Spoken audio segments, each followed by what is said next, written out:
হঠাৎ করে গেল ২ বছর ধরে দেশে দেখা দিয়েছে গরুর নতুন রোগ লাম্পি স্কিন ডিজিজ। ১৯২৯ সালে জাম্বিয়ায় প্রথম শনাক্ত হওয়া রোগটিতে ১৯৪৫ সালে হয়েছিল গরুর মহামারীও। বিশেষজ্ঞরা বলছেন, ভাইরাসজনিত এই রোগ ঠেকানোর অন্যতম উপায় টিকা প্রদান হলেও এখনও তা খামারিদের নাগালের বাইরে। শরীর জুড়ে ফোসকা, হঠাৎ দেখে মনে হয় এজন্য গো বসন্ত। ২০১৯ সালে সারা দেশে ছড়িয়ে পড়া এই রোগের নাম লাম্পি। দেশীয় খামারিরা যদিও বলছেন গরুর বসন্ত। প্রায় ১০০ বছর আগে ১৯২৯ সালে জাম্বিয়ায় প্রথম রোগটি শনাক্ত হলেও ১৯৪৩ সালে আফ্রিকার বিভিন্ন দেশে ছড়িয়ে পড়ে, দেখা দেয় মহামারীও। তাতেই মারা পড়ে মহাদেশটির ৪০% গরু। গবেষণা বলছে, মশা ও মাছির মতো বাহকের মাধ্যমে পক্স ভাইরাস এলএসডি সংক্রমিত হয় গবাদি পশুতে।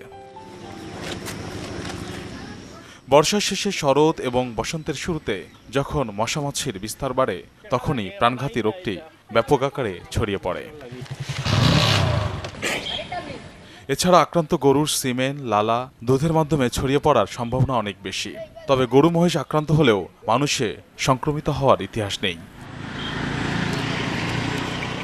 প্রাণী সম্পদ বিশেষজ্ঞরা বলছেন, লাম্পিতে আক্রান্ত হলে গরুর জ্বর আসে, খাবার রুচি কমে, মুখ ও নাক দিয়ে লালা পড়ে, পানি জমে সামনের 2 পা ফুলে যায়, চামড়ায় ছড়িয়ে ছিটিয়ে গুটি দেখা যায়, লোম উঠে ক্ষত হয়, বের হয় পুঁজ, দেখা দেয় রক্তযুক্ত ডায়রিয়াও।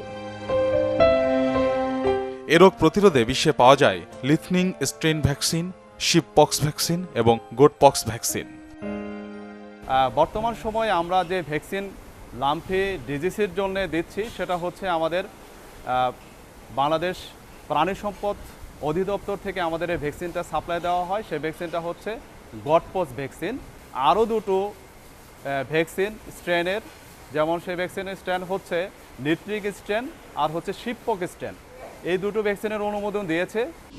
দেশে লাম্পি একেবারে নতুন হওয়ায় রয়েছে ভ্যাকসিন সংকট। তাই রোগ দেখা দিলে দিতে হবে যথাযথ চিকিৎসা, বলছেন প্রাণী চিকিৎসকরা। যেহেতু এই রোগ হওয়ার পরে আক্রান্ত স্থানে অনেক ক্ষত হয়ে যায়, যাতে ব্যাকটেরিয়াল ইনফেকশনটা না হয়, তার জন্য আমরা যেটা দিতে পারি, একটা ব্রড স্পেকট্রাম অ্যান্টিবায়োটিক দিতে পারি। তারপরে আমরা অ্যান্টিহিস্টামিনিক দিতে পারি।